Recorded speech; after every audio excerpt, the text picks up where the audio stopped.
Viktor Frankl spent 3 years in Nazi concentration camps, lost his family, his home, and everything he owns. And in Man's Search for Meaning, he wrote that no matter what is taken from a person, one freedom always remains: the freedom to choose how to respond. So, why do so many of us, who have lost so much less, still feel dragged down by what happened years ago? Today's story will show you exactly why. Elena carried a bag everywhere she went. Not a small one. A large, worn canvas bag. Straps frayed, zipper stiff from years of use. She carried it on the bus, to job interviews, to her sister's wedding, to the dentist. She slept with it beside her bed. Nobody had ever seen her without it. People asked, once or twice. She always gave the same answer: I need it. Everything important is in there. One Tuesday morning, she boarded a train. The carriage was quiet. She found a window seat and settled in the way she always did. Bag on her lap, shoulders curved slightly forward, arms wrapped around the straps, holding on. Across from her sat an older woman. Calm face, empty hands, nothing beside her on the seat. They rode in silence for a few minutes. Then the older woman spoke. "How long have you been carrying that?" Elena looked up. "Sorry?" "The bag." The woman nodded at it. "How long?" Elena thought about it. "A long time." The woman was quiet for a moment. Then, simply, "The past does not follow you. You are the one carrying it." Elena stared at her. This isn't the past. This is everything I need." The woman nodded slowly, looked out the window, said nothing more. "The fields moved past. Everything I need." The words felt right. They always had. But the stranger's line would not leave. That night, Elena sat with the bag on her lap the way she always did. And for the first time, she actually thought about it. Not what was inside it, but why she could not set it down. She had been telling herself it was practical. She had been telling herself she needed to be ready. She had been saying both things for so long, the answers came before the questions. The past does not follow you. You are the one carrying it. She had always thought of the bag as protection.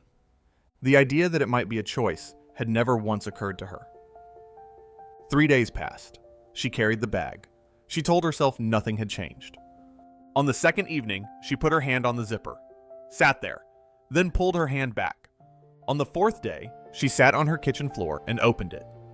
She reached in slowly, pulled things out one by one, and laid them on the floor around her.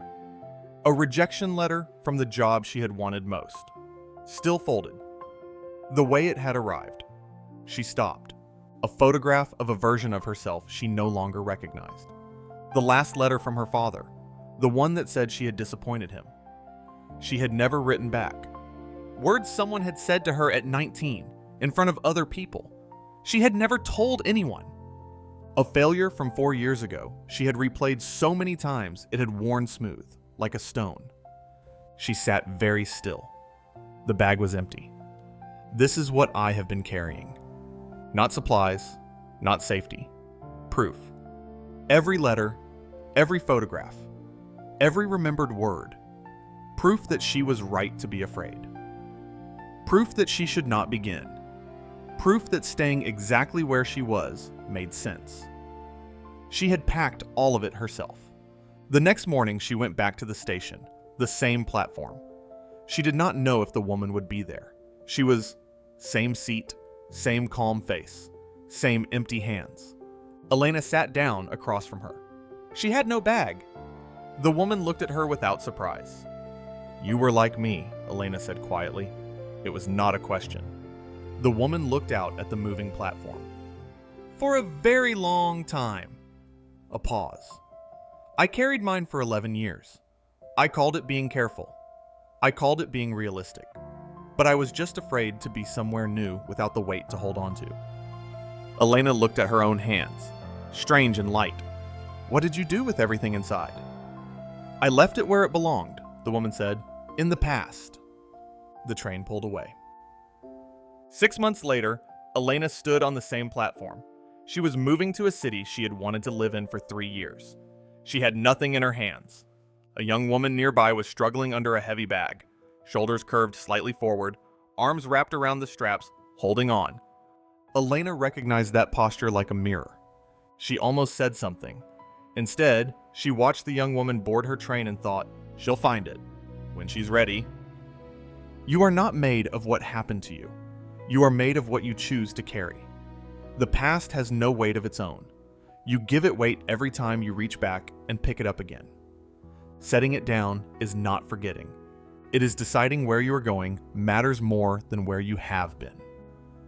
If this story said something you needed to hear today, share it with someone still carrying their bag. Tell me in the comments, what have you been holding on to that it might be time to set down? See you in the next story. The platform was quiet now. The morning light lay flat across the rails. Elena's hands were empty, and for the first time in years, that felt like exactly enough.